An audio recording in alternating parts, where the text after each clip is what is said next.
Captain Elena Vasquez stood on the bridge of Luna Station, watching the stars through the massive viewing window. It was supposed to be a quiet morning shift. The coffee was still warm in her cup when the alarm started screaming. "Captain, we have incoming transmission," said Lieutenant Park, his voice tight with worry. It's coming from everywhere at once." Elena set down her coffee and walked to the main screen. "Show me." The screen filled with static, then cleared to show something that made her blood run cold.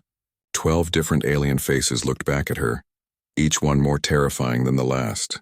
There was a creature that looked like living crystal, another with too many eyes, and something that seemed to be made of pure energy. "Greetings, humans of Earth," spoke the crystal being in perfect English. Its voice was cold and ancient. "I am Zeth Kalar, Supreme Chancellor of the Galactic Council. We have been watching your species." Elena felt her heart racing. First contact. This was actually happening, but something about their tone made her stomach twist. For over 50,000 years, the Galactic Council has maintained peace in this galaxy. Zeth Kalar continued. "We have done this by ensuring that no species grows too quickly or becomes too dangerous. Your species has broken both of these rules." The alien's crystalline face seemed to shift colors as it spoke. "In less than 1,000 years, you have gone from using simple tools to traveling between stars. This rate of growth is unacceptable. It threatens the stability we have worked so hard to maintain." Elena wanted to speak, to defend humanity, but she knew this was being broadcast everywhere. Every human on Earth and in the colonies was watching this. "Therefore, the Galactic Council offers you this choice," the alien said. "You will submit to our authority. You will accept the technology limits we place upon you. You will relocate your population to the worlds we have chosen for you. You have 72 hours to agree to these terms." Another alien spoke up, this one looking like a giant insect. "If you refuse, we will remove your species from existence." "This is not a negotiation.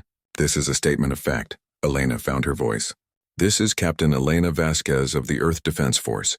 We need time to discuss this with our leaders." Zeth Kalar's laugh sounded like breaking glass. "Time? Captain, look outside your station."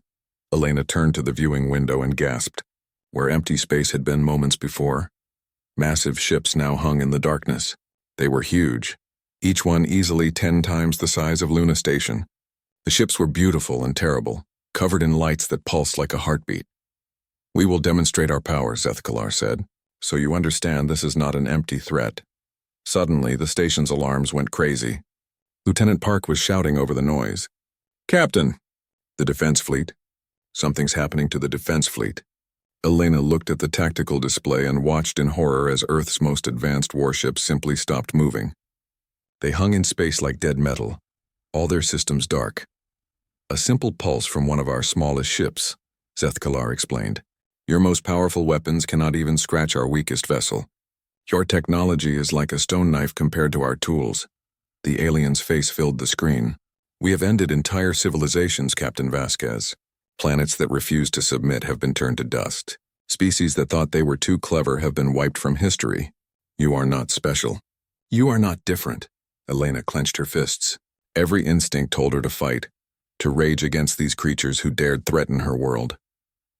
But she was a military officer. She knew when the odds were impossible. 72 hours, she said through gritted teeth. "We understand." "Excellent," Zeth Kalar replied.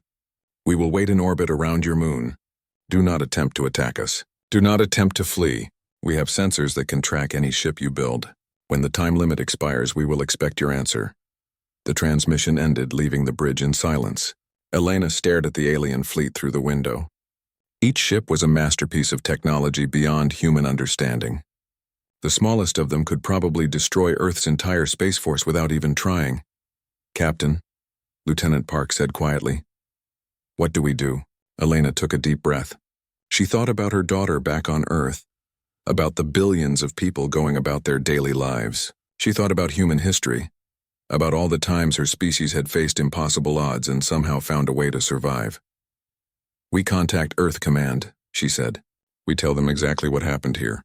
Every detail, every word. Do you think they'll surrender?" Park asked.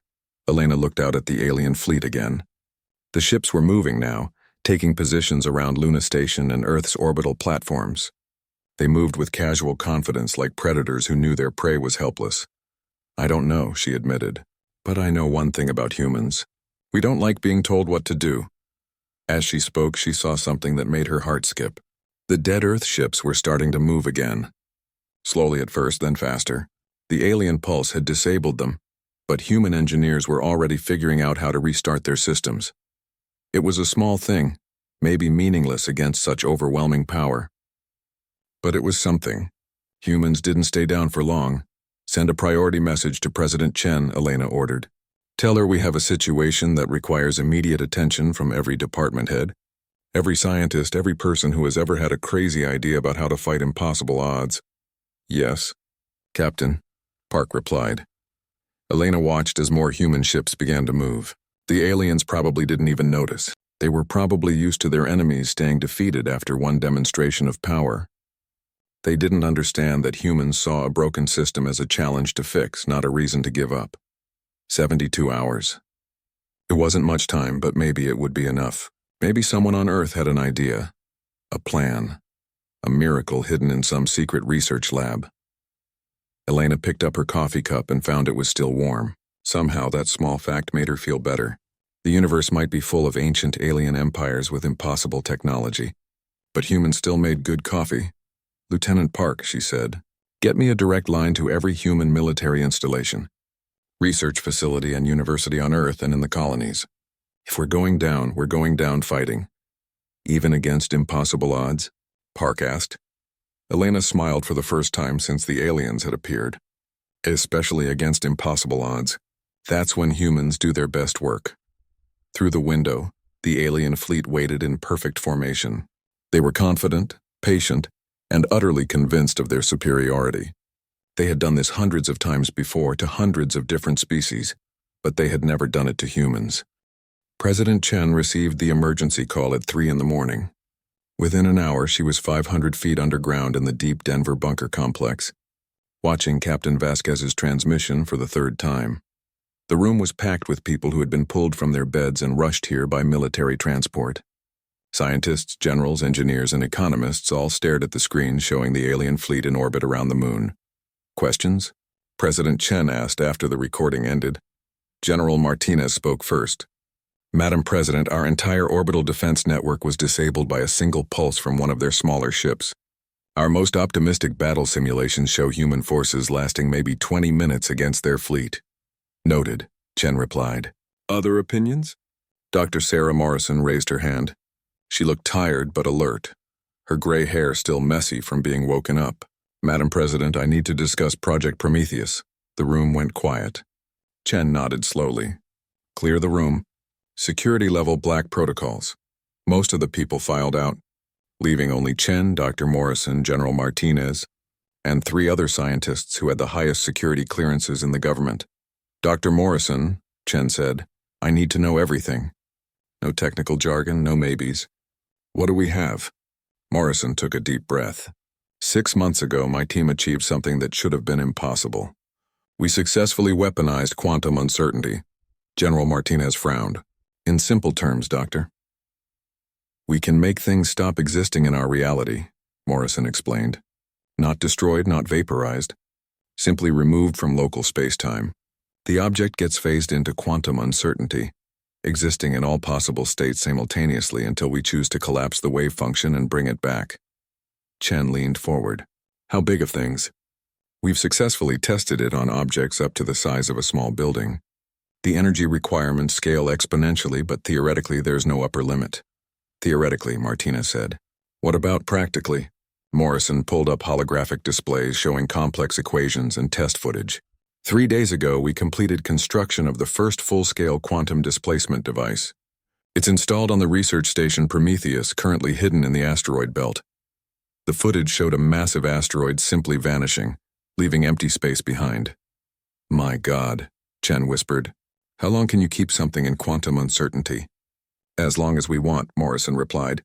Time doesn't pass normally in quantum uncertainty. From the displaced object's perspective, no time passes at all. They could stay there for 1,000,000 years and experience it as a single instant. Chen stood up and paced. Outside, she knew the alien deadline was counting down. 58 hours left. Can we build more of these devices? She asked. We've been preparing for this possibility for months, Morrison admitted. Every major shipyard has the components ready. We can retrofit our entire fleet in 48 hours, but there's a catch. There's always a catch, Martinez muttered. The aliens are scanning our ships constantly, Morrison continued. If they detect the quantum signatures, they'll realize we have weapons that could threaten them. The modifications have to be done inside shielded facilities, and the weapons can't be activated until the moment we use them. Chen stopped pacing. How many ships can we retrofit? All of them, Morrison said. Every human vessel capable of mounting the device. Military ships, cargo haulers, even civilian transports if we strip out everything else. And if this doesn't work? Chen asked. Morrison met her eyes.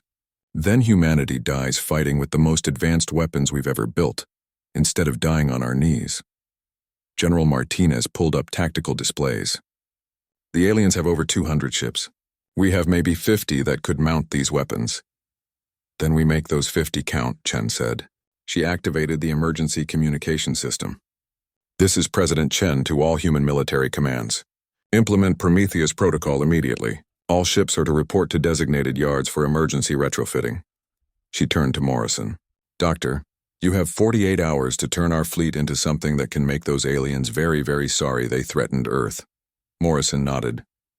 We'll need every physicist, every engineer, every person who understands quantum mechanics. You'll have them, Chen promised. What about the aliens? They're watching everything we do.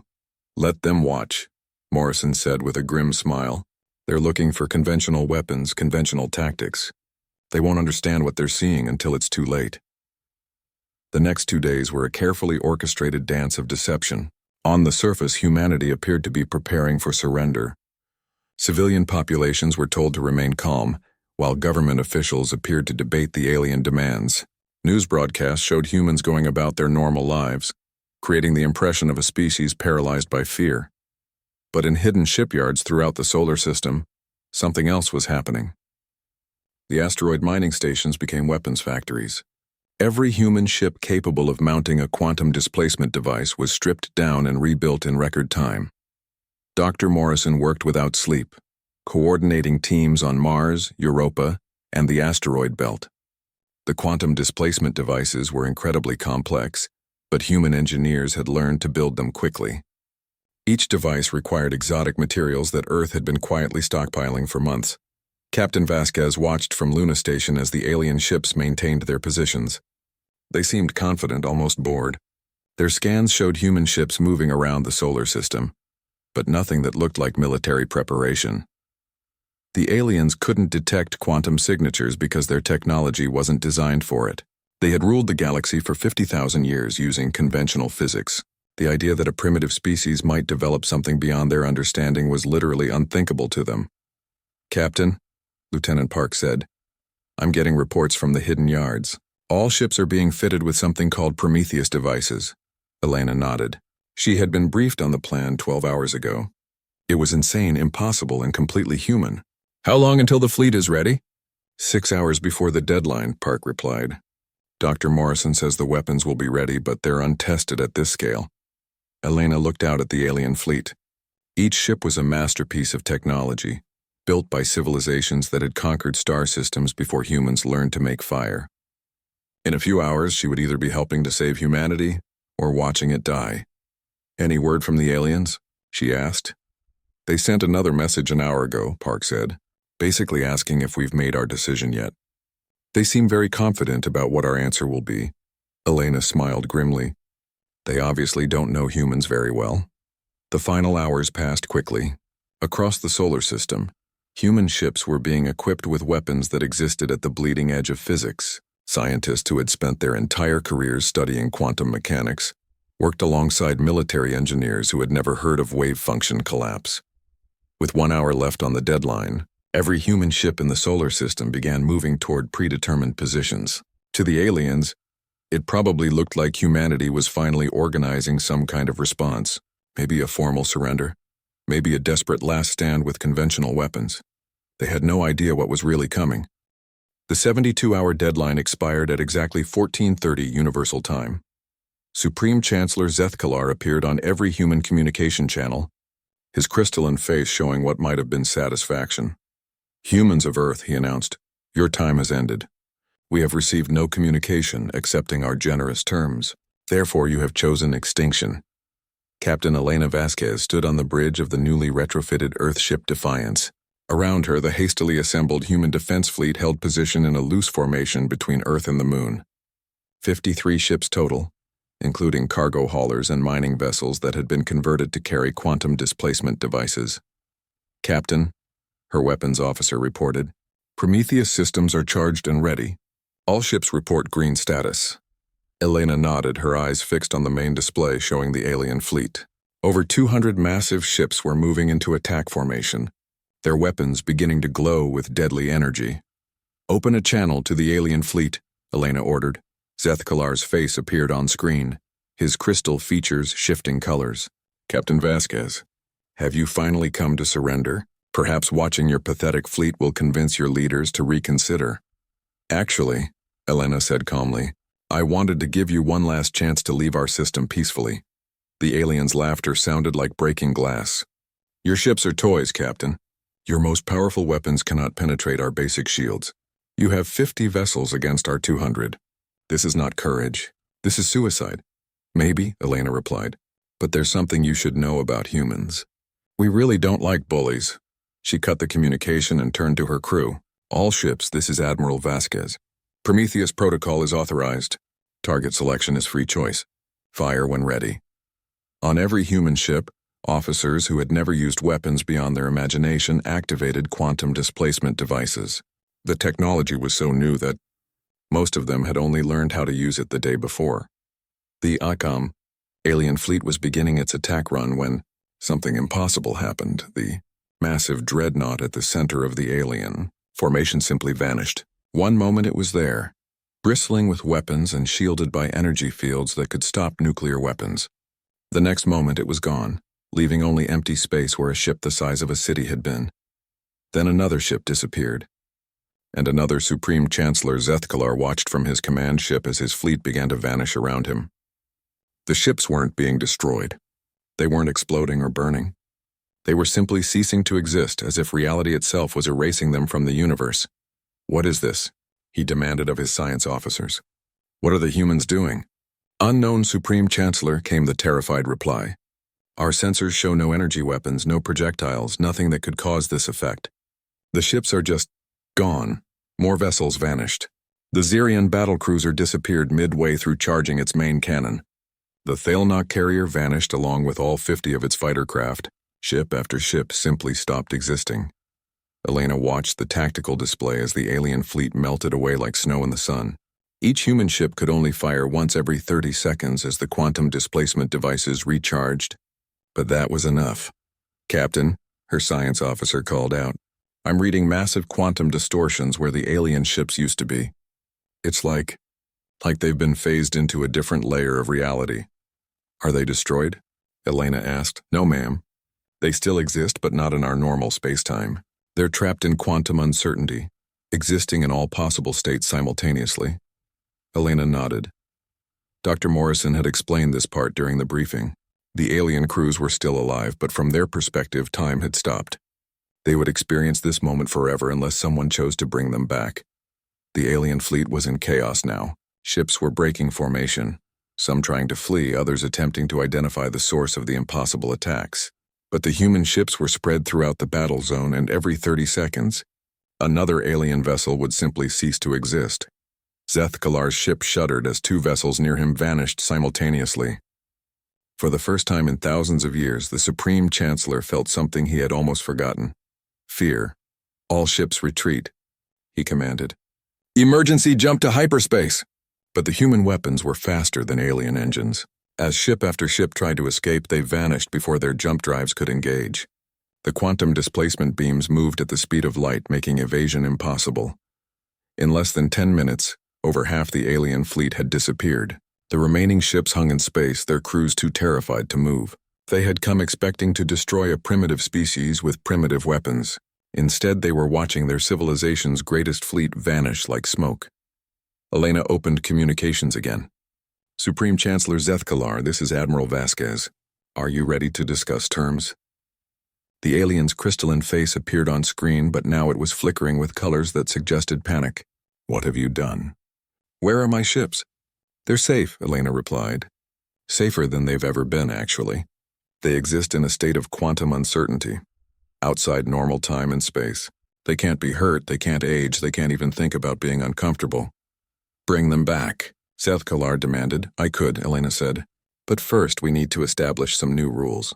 You came here threatening to wipe out humanity. You said we had no choice but to submit or die. Well, it turns out you were wrong about that. Another alien ship tried to make a run for it.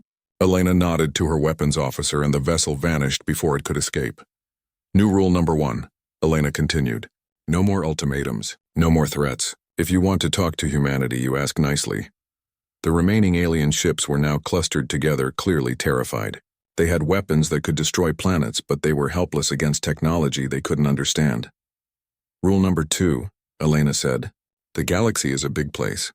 There's room for everyone to live their own way. The Galactic Council's reign of terror is over. Seth Kalar's form was shifting rapidly through different colors. You don't understand. Without the Council, there will be chaos, war, destruction. Maybe, Elena agreed. Or maybe species will learn to get along without someone holding a gun to their heads. We're willing to find out. She gestured to her communications officer. This message is being broadcast to every inhabited system in the galaxy. Any species that wants to talk to humanity about trade, cooperation, or just saying hello is welcome to contact us. Anyone who wants to threaten us or demand our submission can ask the Galactic Council how that worked out. Elena looked at the tactical display. Less than 30 alien ships remained out of the original 200. The rest existed in quantum uncertainty, trapped forever unless humanity chose to release them. Supreme Chancellor, she said, you have a choice. You can take your remaining ships and leave our space. You can go tell the galaxy that humanity is not interested in being conquered, or you can join your fleet in quantum uncertainty. For a long moment, Seth Kalar said nothing. Elena could see him calculating, trying to find some way to salvage the situation. But there was no salvaging this. In less than 20 minutes, the most powerful fleet in galactic history had been reduced to fewer than 30 ships by a species they had considered primitive. We will withdraw, Seth Kalar finally said. But this is not over, humans. There are powers in this galaxy beyond your understanding. Maybe, Elena replied. But right now, the only power that matters is the one that just made your fleet disappear. Have a safe trip home, Supreme Chancellor. The remaining alien ships began to retreat, their engines pushing them toward the edge of the solar system. They moved slowly, carefully, afraid that any sudden movement might trigger another impossible attack. Elena watched them go, then turned to her crew. All ships stand down from battle stations. Maintain patrol positions around Earth and Luna. As the last alien ship disappeared into hyperspace, humanity found itself alone in its solar system once again. But everything had changed. Earth was no longer a hidden world waiting to be discovered. It was a power that had just announced itself to the galaxy in the most dramatic way possible. The Galactic Council fleet existed now in quantum uncertainty, trapped between moments, waiting for someone to decide their fate, and that someone was humanity. 3 months after the Galactic Council vanished, the galaxy was in chaos. Without the iron rule that had kept hundreds of species in line for 50,000 years, old conflicts erupted everywhere. Some worlds celebrated their freedom, others descended into civil war. Commander Thale of the Xerion Republic stood on the bridge of his research vessel, staring at the blue-green world ahead of him. Earth hung in space like a jewel, completely unharmed despite the massive battle that had taken place in its orbit. Any signs of damage? He asked his science officer. None, Commander, came the reply. No radiation signatures, no debris fields, no indication that a battle ever took place here. Thale frowned. The surviving members of the Council fleet had told an impossible story. They claimed that human ships had made their entire fleet simply disappear, vanishing into nothingness without leaving so much as a scorch mark behind. Commander, his communications officer called out, we're being hailed by the human fleet. A formation of human ships appeared on the view screen, moving to intercept them. They looked primitive compared to Xerion technology, but Thyle had learned not to judge by appearances. This is Admiral Elena Vasquez of the Earth Defense Force, came a voice over the communication system. Welcome to the Sol system, Commander Thale. We've been expecting you. Thale activated his own communication system. Admiral Vasquez, I am Commander Thale of the Joint Investigation Fleet. We're here to determine what happened to the Galactic Council.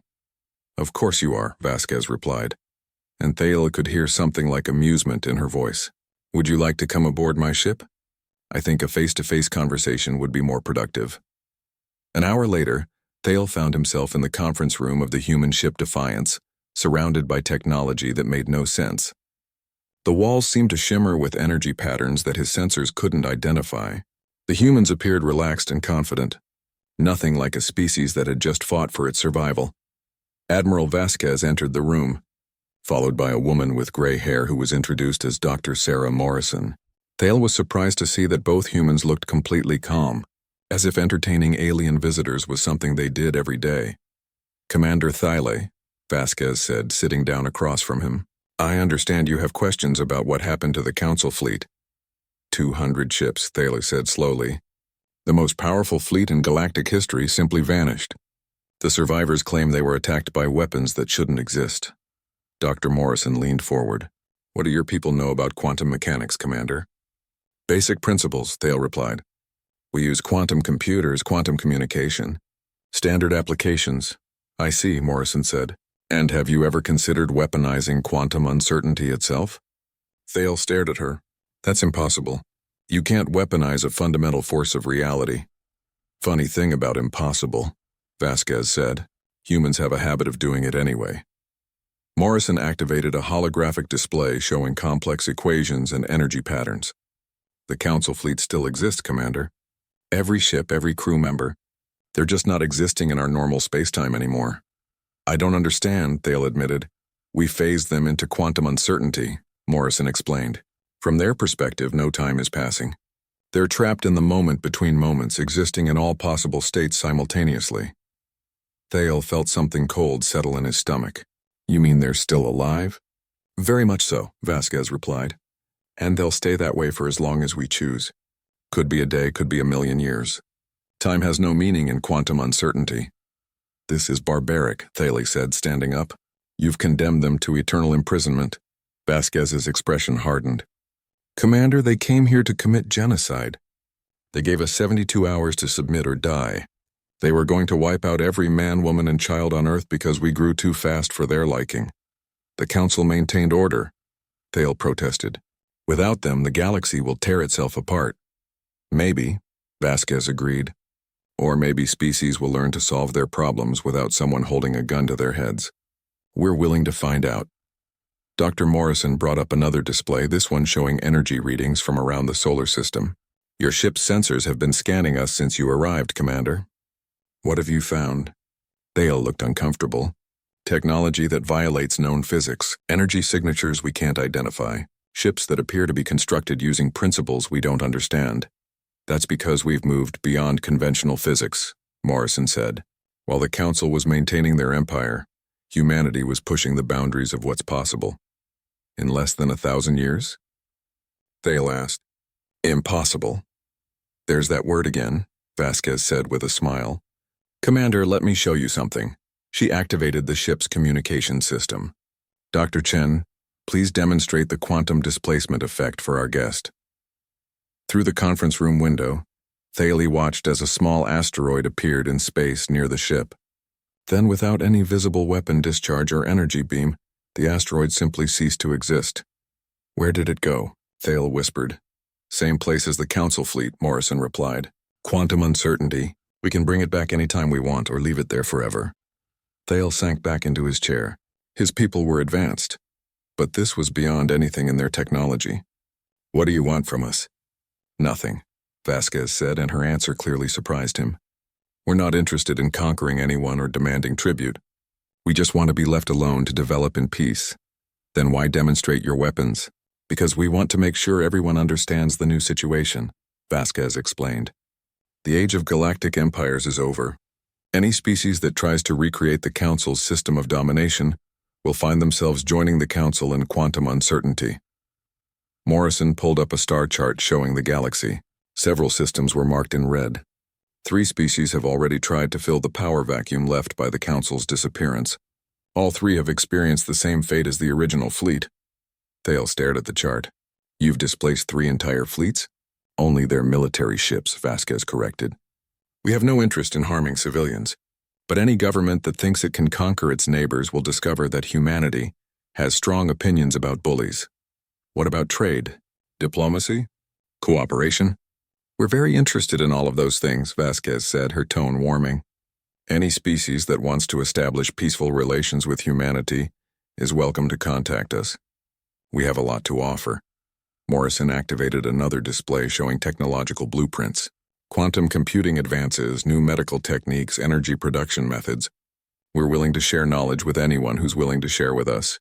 Thalie looked at the technical specifications and felt his eyes widen. The medical technology alone could save millions of lives across the galaxy. You would just give this away? To friends, Vasquez said. The galaxy is a big place, Commander. There's room for everyone to prosper if we work together instead of trying to conquer each other. And if someone refuses your friendship, then they leave us alone and we leave them alone, Vasquez replied. We're not interested in forcing anyone to be our ally, but we're also not going to tolerate anyone threatening our friends or our interests. Thalie stood up slowly. I need to report this to my government. Of course, Vasquez said. Tell them that humanity is open to establishing formal diplomatic relations with the Xerian Republic. We think our species could learn a lot from each other. As Thalie was escorted back to his ship, he couldn't help but notice the human crew members. They seemed confident but not arrogant, advanced but not condescending. They treated him with respect despite having weapons that could erase his entire fleet from existence. Back on his ship, Thalie opened a communication channel to Xerian space. This is Commander Thalie reporting to the Republic Council. The humans are not what we expected. As his ship prepared to leave the Sol system, Thalie looked back at Earth one more time. A species that had only recently discovered space travel had just announced itself as the galaxy's new power. But unlike every other dominant species in galactic history, they seemed more interested in cooperation than conquest. It was a new age, and Thalie wasn't sure if that was terrifying or wonderful. 6 months after the Galactic Council's disappearance, Admiral Elena Vasquez stood on the observation deck of Harmony Station, humanity's first diplomatic outpost beyond the Sol system. Through the massive viewing windows, she could see ships from dozens of different species docked at the station's ports. Admiral, her aide reported, the morning briefing is ready. We have representatives from 8 more species requesting to join the Terran Cooperation Sphere. Elena nodded, still amazed at how quickly things had changed. The Cooperation Sphere had started as a simple alliance between Earth and the Xerian Republic. Now it included over 40 different species, all working together for mutual benefit instead of conquest. Any trouble spots? She asked. 3 incidents, her aide replied. The Kethmori Empire attempted to invade 2 of their neighbors yesterday. The Vashtai Collective tried to force the mining colonies in the Outer Rim to pay tribute, and the Zilnak Commonwealth declared themselves the new Galactic Authority. Elena sighed. Same response as always? Yes, Admiral. All 3 fleets have been displaced into quantum uncertainty. No casualties among civilian populations. Elena walked to her office, passing through corridors filled with humans and aliens working side by side. A Xerian engineer was explaining quantum mechanics to a human physicist. A Thalanok trader was negotiating with a human merchant. A group of young beings from 6 different species were laughing together in the station's recreation area. This was what the galaxy could be, Elena thought. Not a collection of empires trying to dominate each other, but a community of species sharing knowledge and resources. In her office, she found Dr. Sarah Morrison waiting with a cup of coffee and a grim expression. Sarah, Elena said, settling into her chair. Please tell me you have good news.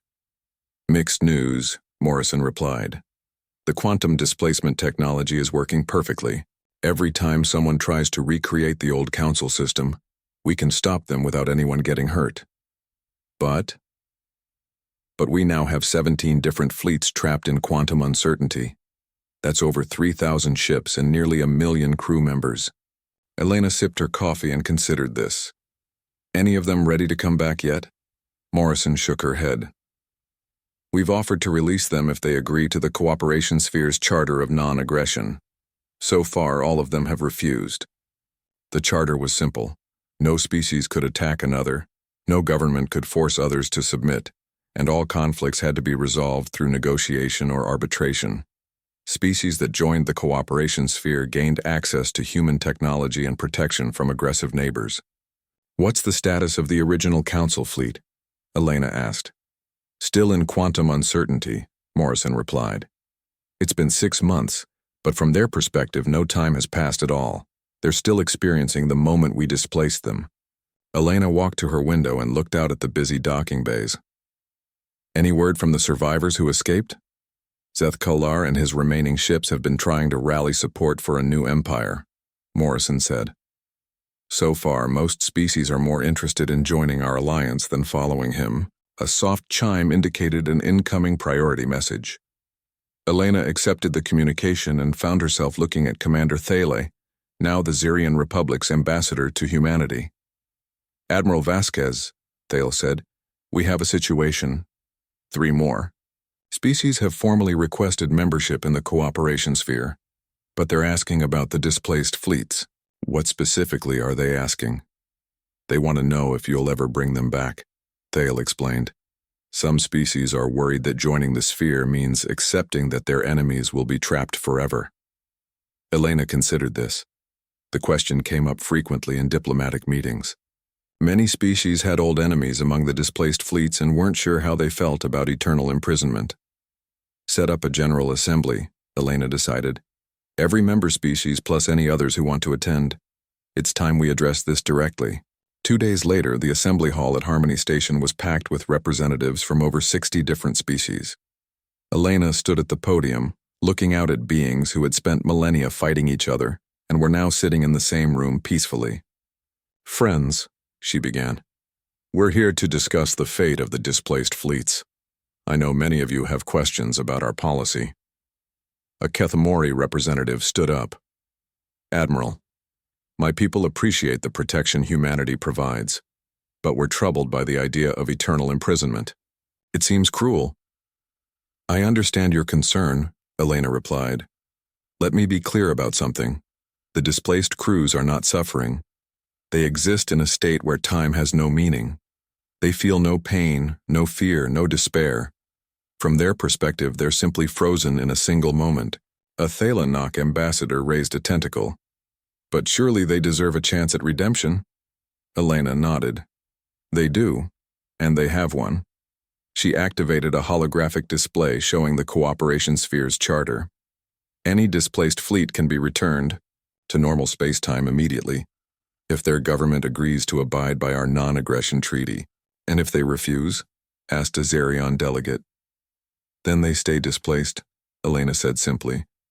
We won't force anyone to change their ways, but we won't allow them to threaten others either. A new voice spoke up from the back of the hall. What gives you the right to make these decisions? Elena turned to see a tall, crystalline figure entering the assembly hall. Murmurs rippled through the crowd as they recognized Zeth-Kalar, the former Supreme Chancellor of the Galactic Council. Chancellor, Elena said calmly. You're welcome to participate in this discussion, but this is a peaceful assembly. Zeth-Kalar's crystalline form flickered with angry colors. You destroyed 50,000 years of galactic civilization. You've made yourselves judges of entire species. No, Elena replied. We've made ourselves defenders of species who don't want to be conquered. There's a difference. The council maintained order. Zeth-Kalar insisted. Without us, there is only chaos. Elena gestured to the assembly hall filled with dozens of different species working together. Does this look like chaos to you, Chancellor? This won't last, Zeth-Kalar said. Eventually, your species will want to rule like all the others. You'll become what you fought against. Elena walked down from the podium to stand directly in front of the former Chancellor. Maybe you're right. Maybe in 1,000 years, humanity will decide it wants to conquer the galaxy. But if that happens, I hope someone will be strong enough to stop us. She turned to address the entire assembly. The quantum displacement technology isn't a human secret anymore. We've shared it with every member of the cooperation sphere. If we ever become the threat, you'll have the tools to stop us. This caused an uproar among the delegates. Many species had assumed that humanity was keeping its most powerful weapons secret. You gave us the weapons that could destroy you? asked the Xerion ambassador. We gave you the weapons that could stop anyone from becoming a galactic dictator, Elena corrected, including us. Zeth Kalar's form flickered through several colors. You're fools. Someone will use those weapons to conquer others. Then they'll discover what the Council discovered, Elena replied. Power built on conquest always falls eventually. Power built on cooperation lasts forever. She turned back to the assembly. Every member of the cooperation sphere now has access to quantum displacement technology, not to conquer others, but to defend themselves and their allies from anyone who tries to recreate the old system of galactic empires. The Thalanok ambassador raised a tentacle again. What about the displaced fleets? Will they ever be freed? Elena looked around the assembly hall, then made a decision that would shape galactic history. In 1 year, we'll hold another assembly, she announced. At that time, we'll vote on whether to release all displaced fleets regardless of their government's positions. Every species in the cooperation sphere gets one vote. Simple majority decides. And if they're released and immediately attack someone? Asked a Kethmori delegate. Then they get displaced again, Elena said. But this time they'll know exactly what they're choosing. Zeth Kalar laughed, the sound like breaking crystal.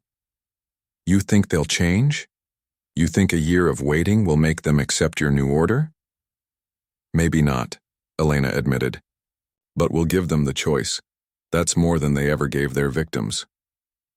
As the assembly broke up into smaller discussions, Elena found herself back at the observation window.